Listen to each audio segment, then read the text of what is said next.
Hi students, welcome to the business marketing session. So previous session we discussed related to Winster model, that is HRP model ಓದ್ತಾ ಇದ್ರಿ.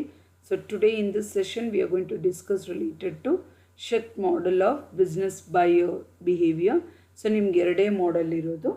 So what is the focus on Shet model of business buyer behavior?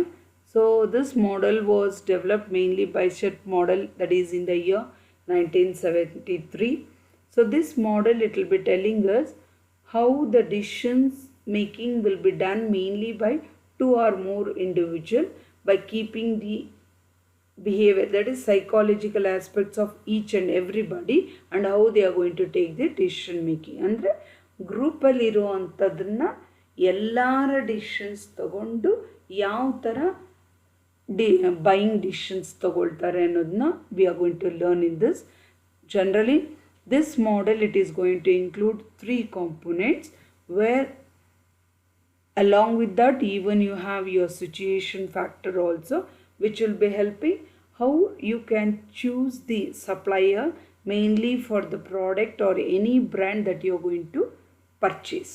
So ನೀವು purchase ಯಾವ supplier ಹತ್ರ purchase ಮಾಡ್ಕೋಬೇಕು, ಯಾವ brand, ಯಾವ ಥರ ತೀರ್ಮಾನ ತಗೊಳ್ತೀರಾ ಅನ್ನೋದು ಈ model it is going to help. So generally the differences that you have among mainly by the individual buyer expectation, it may be due to the following. ಯಾಕೆ ಒಬ್ರೊಬ್ಬರಲ್ಲಿ ಭಿನ್ನಾಭಿಪ್ರಾಯ ಬರುತ್ತೆ ಅಂದರೆ, ಒಬ್ಬರಿದ್ದಂಗೆ ಇನ್ನೊಬ್ಬರು ಒಂದೇ ಥರ ಎಕ್ಸ್ಪೆಕ್ಟ್ ಮಾಡಲ್ಲ ಅಥವಾ ಒಂದೇ ಥರ ಥಿಂಕ್ ಮಾಡಲ್ಲ ಇದನ್ನು ತಗೊಳ್ಳಬೇಕು ಅನ್ನೋದು. ಯಾಕೆ ಅಂದರೆ mainly it may be due to background of individual, ಅವರ ಬ್ಯಾಕ್ಗ್ರೌಂಡ್ ಇರ್ಬೋದು, ಬ್ರೀಫ್ ಹಿಸ್ಟ್ರಿ ಇರ್ಬೋದು, ಆರ್ ಅವರು ಕಲೆಕ್ಟ್ ಮಾಡಿರೋ ಇನ್ಫಾರ್ಮೇಷನ್ ಸೋರ್ಸಸ್ ಇರ್ಬೋದು, or it may be ಅವರೇ ಸ್ವತಃ ನಿಂತು they have been collected the information, active search ಇರ್ಬೋದು, or it may be perceptual decision, it may be from others, or it may be due to the satisfaction that they have been got mainly to post purchase. So ಇವೆಲ್ಲ ಕಾರಣ ಏನು, background history ಮುಖಾಂತರ ಆಗಿರ್ಬೋದು, ಅಥವಾ ಅವ್ರು collect ಮಾಡಿರೋ information source ಇರ್ಬೋದು, ಅಥವಾ ಅವರೇ ಆ್ಯಕ್ಟಿವ್ ಆಗಿ ಅದನ್ನು ಇನ್ಫಾರ್ಮೇಷನ್ ಕಲೆ ಹಾಕಿರೋದ್ರಿಂದ ಇರ್ಬೋದು, ಅಥವಾ ಅವರ ಪರ್ಪೆಕ್ಚುವಲ್ ಡಿಸ್ಟರ್ಬೆನ್ಸಿಂದ ಇರ್ಬೋದು, ಅಥವಾ ಹಿಂದೆ ಯಾವಾಗೂ ತೊಗೊಂಡಿದ್ರು ಅದರ ಸ್ಯಾಟಿಸ್ಫ್ಯಾಕ್ಷನ್ ಬೇಸಿಸ್ ಮೇಲೆ ತೀರ್ಮಾನ ತೊಗೊಂಡಿರ್ಬೋದು. So here now let us know all this and all. First one, ಈ ಬ್ಯಾಕ್ಗ್ರೌಂಡ್ ಆಫ್ ಇಂಡಿವಿಜುವಲ್ ಯಾವ ಥರ ಇರುತ್ತೆ. Generally this background of individual, background ಅಂದರೆ ಏನು ಅಂದರೆ, ಈ ಬ್ಯಾಕ್ಗ್ರೌಂಡಲ್ಲಿ you going to learn what is their education, ಅವ್ರು ವಿದ್ಯಾವಂತರಿದ್ದರೆ ಯಾವ ಥರ ಥಿಂಕ್ ಮಾಡ್ತಾರೆ, what is the role in the organisation, ಅವರ ಲೈಫ್ ಸ್ಟೈಲ್ ಏನು, what are the factors that they are going to use mainly, that is nothing but ಅವರ participation ಯಾವ ಥರ ಇರುತ್ತೆ ಡಿಸಿಷನ್ ಮೇಕಿಂಗಲ್ಲಿ, ಅದು ಇನ್ನೊಬ್ಬರು ಹೇಳಿಕೊಟ್ಟಿರೋದಿರ್ಬೋದಾ, ಅಥವಾ ಅವ್ರ ಪ್ರೀವಿಯಸ್ ಅನುಭವ ಇರ್ಬೋದಾ, ಅವರ ಆ್ಯಟಿಟ್ಯೂಡು ಎಕ್ಸ್ಪೆಕ್ಷನ್ ಇರ್ಬೋದಾ, ಅಥವಾ ಅವರು ಈ ಸಮಯದ ಸಂದರ್ಭಕ್ಕೆ ಆಗಿರುವಂತಹ ಪ್ರಾಬ್ಲಮ್ಸ್ನ ಸಾಲ್ವ್ ಮಾಡೋದಕ್ಕೆ whether they are going to search something, the availability what is there. So based on this you will be having your background of individuals. Next you come across component. So component is nothing but, so this one you will be having with the help of diagram.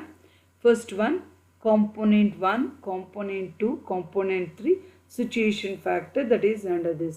First one, component 1 is nothing but it will be telling us what is the differences among individual bias caused by factors. That is ಇಲ್ಲಿ ಅವಾಗ ಹೇಳ್ಕೊಟ್ಟಿದ್ದೀನಿ, ಅದೇ background of individuals ಅಂತ ಇದೆ, active search, perceptual, this and all this will be learning in component 1. So component 1ನಲ್ಲಿ ಇಲ್ಲಿ ಓದಿದ್ದು ನೋಡಿದೆ differences among the individual buyers. So 5 background ಇರುತ್ತೆ. ಇಲ್ಲಿ ನಾನು ಬ್ಯಾಕ್ಗ್ರೌಂಡ್ ಅಂದರೆ ಮೀನಿಂಗ್ ಏನು ಅಂತ ಹೇಳ್ಕೊಟ್ಟೆ. ಬ್ಯಾಕ್ಗ್ರೌಂಡ್ ಅಂದರೆ ಅವನ ಎಜುಕೇಷನ್ನು, ಅವನು ಯಾವ ಥರ ಕೆಲಸ ಮಾಡ್ತಾನೆ, ಆರ್ಗನೈಸೇಷನ್ನು, ಲೈಫ್ ಸ್ಟೈಲ್ ಏನು, ಅವ್ರು ಏನು ಟೆಕ್ನಿಕ್ ಯೂಸ್ ಮಾಡ್ತಾರೆ, everything you are learning under your background. Second one you will be having component 2. So component 2 ಅಂದರೆ ಏನು ಅಂದರೆ, generally component 2, it is a variable that determines autonomous or joint buying decisions. So ಇಲ್ಲಿ you will be having variety of ideas that is came under your joint buying decision. ಎಲ್ಲರೂ ಒಂದೊಂದು ಥರ ideas ಕೊಟ್ಟಿರ್ತಾರೆ. So ideas product specific ಆಗಿರುತ್ತಾ ಅಥವಾ company specific ಆಗಿರುತ್ತಾ ಅನ್ನೋದ್ರ ಬಗ್ಗೆ ಹೋಗುತ್ತೆ. So ಇಲ್ಲಿ ಅಂಡರ್ ದಿಸ್ ಜನರಲಿ 6 ವೇರಿಯೇಬಲ್ಸ್ ಇರುತ್ತೆ. ಕಾಂಪೊನೆಂಟ್ 2 ಅಲ್ಲಿ ಬೈಯಿಂಗ್ ಡಿಸಿಷನ್ಸ್ ಬೇರೆ ಬೇರೆ ಥರ ಇರುತ್ತೆ. ಯಾಕಂದರೆ joint members, they are going to join together and they are going to take the decisions. So ಇಲ್ಲಿ larger the size of the organization, higher the degree of decentralization. ಜಾಸ್ತಿ ದೊಡ್ಡದಾಗಿದ್ರೆ ನಿಮ್ಮ organisation, ಕೆಲಸ ಮಾಡೋರು ಜಾಸ್ತಿ ಆಗಿದ್ದು, ಡಿಸಿಷನ್ ಮೇಕಿಂಗ್ ಅವರು ಜಾಸ್ತಿ ಇದ್ದರೆ ಆಟೋಮೆಟಿಕಲಿ ಡಿಗ್ರಿ ಆಫ್ ಡಿಸೆಂಟ್ರಲೈಸೇಷನ್ ಅಂದರೆ ವರ್ಕ್ ಅಲಾಟ್ಮೆಂಟು, ವರ್ಕ್ ಡಿವಿಷನ್ ಕೂಡ ಏನಾಗಿರುತ್ತೆ ಅಂದರೆ ಹೈಯರ್ ಆಗಿರುತ್ತೆ, ಜಾಸ್ತಿ ಆಗಿರುತ್ತೆ. ಆದ ಕಾರಣದಿಂದ there is a possibility to have ಜಾಸ್ತಿ ಡಿಸಿಷನ್ ಮೇಕಿಂಗು, ಜಾಸ್ತಿ ರಿಸ್ಕ್ ಇರೋದ್ರಿಂದ there is necessary for you to have the joint decision making. ಹಾಗಾಗಿ ಎಲ್ಲ ಒಟ್ಟುಗೂರಿ ಎಲ್ಲರೂ ತೀರ್ಮಾನ ತಗೊಳ್ಳೋಂಥ ಸಿಚುಯೇಷನ್ ಬರುತ್ತೆ. ಸೊ ಜನರಲಿ ಇಲ್ಲಿ ಕಾಂಪೊನೆಂಟ್ 2 ಅಲ್ಲಿ ಸುಮಾರು ವೇರಿಯೇಬಲ್ ಇರುತ್ತೆ. ಅದೇನಾಗಿರ್ಬೋದು, ಪ್ರಾಡಕ್ಟ್ ಸ್ಪೆಸಿಫಿಕ್ ಆಗಿರ್ಬೋದು ಅಥವಾ ಕಂಪನಿ ಸ್ಪೆಸಿಫಿಕ್ ಆಗಿರ್ಬೋದು. ಪ್ರಾಡಕ್ಟ್ ಸ್ಪೆಸಿಫಿಕ್ ಆಗಿದ್ದರೆ ಯಾವ ಟೈಮಲ್ಲಿ ಪ್ರಾಡಕ್ಟ್ ಬಿಡಬೇಕು, ಯಾವ ಥರ ರಿಸ್ಕ್ ತೊಗೋಬೇಕು ಮತ್ತು ಯಾವ ಥರ ಪರ್ಚೇಸ್ ಮಾಡ್ಕೋಬೇಕು, what is the type of purchase, all this you have to take. So ಹಾಗಾಗಿ ಜಾಯಿಂಟ್ ಬೈಯಿಂಗ್ ಡಿಸಿಷನ್ ಬೇಕಾಗಿರುತ್ತೆ. ಅದೇ ಕಂಪನಿ ಬಗ್ಗೆ ಸ್ಪೆಸಿಫಿಕ್ ಆಗಿ ನೋಡಬೇಕಂದ್ರೆ ಕಂಪನಿ ಸೈಜ್ ಎಷ್ಟು, ಕಂಪನಿ ಓರಿಯೆಂಟೇಷನ್ ಯಾವ ಥರ ಇರುತ್ತೆ ಮತ್ತು ಎಷ್ಟು ಜನ ಇದನ್ನು ರೆಸ್ಪಾನ್ಸಿಬಿಲಿಟಿ ತಗೊಂಡಿದ್ದಾರೆ, who are the persons who are responsible are authorise to do the work. So ಇದು ಜನರಲಿ ಕಾಂಪೊನೆಂಟ್ 2 ಅಲ್ಲಿ 2 ಫ್ಯಾಕ್ಟರ್, ಪ್ರಾಡಕ್ಟ್ ಸ್ಪೆಸಿಫಿಕ್ ಫ್ಯಾಕ್ಟರ್ಸು ಇರುತ್ತೆ, company specific factor. So there is necessary for you to have joint buying decisions ಬೇಕಾಗಿರುತ್ತೆ.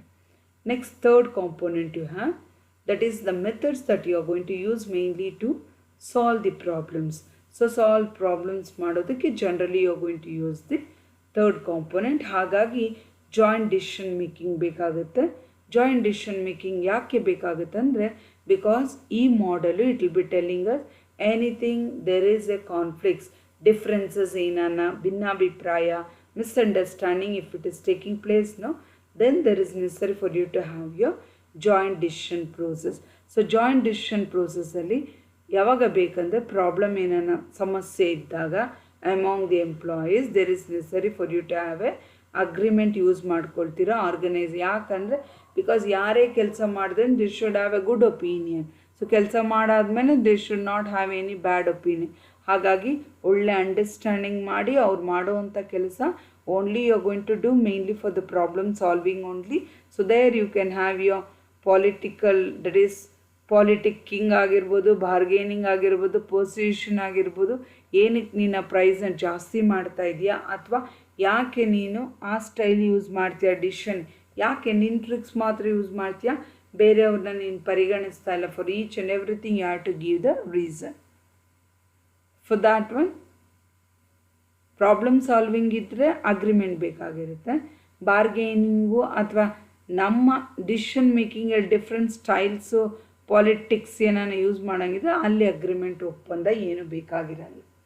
That is coming under third ಕಾಂಪೊನೆಂಟಲ್ಲಿ ಬರುತ್ತೆ. Then you come across your fourth one, that is nothing but situation factor. Situation ಅಂದರೆ ಸಮಯ ಸಂದರ್ಭಕ್ಕೆ, ಅಂದರೆ ಯಾವ ಥರ ಟೈಮಲ್ಲಿ ಯಾವ ಸಪ್ಲೈಯರ್ನ ನೀನು ಚೂಸ್ ಮಾಡ್ಕೋಬೇಕು ಅನ್ನೋದು you will be having. So situation factor is nothing but it will be different, vary ಆಗುತ್ತೆ. It depends upon the monetary, ಅಂದರೆ ಎಕನಾಮಿಕ್ ಕಂಡೀಷನ್ಸ್ ಮೇಲಾಗಿರ್ಬೋದು, ಲೇಬರ್ ಡಿಸ್ಪ್ಯೂಟ್ಸ್ ಆಗಿರ್ಬೋದು, ಅದೇ ಟ್ರೇಡ್ ಯೂನಿಯನ್ಸ್ ಥರ ಆಗಿರ್ಬೋದು, ಅಥವಾ ಮರ್ಜಸ್ಸು ಮತ್ತು ಅಕ್ವಸಿಷನ್ ಆಗಿರ್ಬೋದು. ಒಂದು ಕಂಪನಿ ಇನ್ನೊಂದು ಕಂಪನಿ ಜೊತೆ ಜಾಯಿನ್ ಮಾಡಿದಾಗ ಆವಾಗ ಬೇಕಾಗಿರೋಂಥ ಯಾವ ಥರ ಡಿಸಿಷನ್ ಮೇಕ್ ಆಗಿರ್ಬೋದು. All this is going to play its vital role in its situation factors ಆಗಿರುತ್ತೆ. ಜನರಲಿ ಈ ಮಾಡಲು it does not explain us what is the influence on the buying process. So ಈ ಮಾಡಲು ನಮಗೆ ತೀರ್ಮಾನವಾಗಿ ಯಾವ ಥರ ಬೈಯಿಂಗ್ ಪ್ರೋಸೆಸ್ ಆಗುತ್ತೆ, ಅದರ ಪರಿಣಾಮವೇನು, ಪ್ರಭಾವ ಏನು ಅನ್ನೋದ್ರ ಬಗ್ಗೆ ಹೇಳಲ್ಲ. It is going to tell only us what are the factors that are helpful for us mainly in helping buying behavior, that is business buying behavior. Thank you.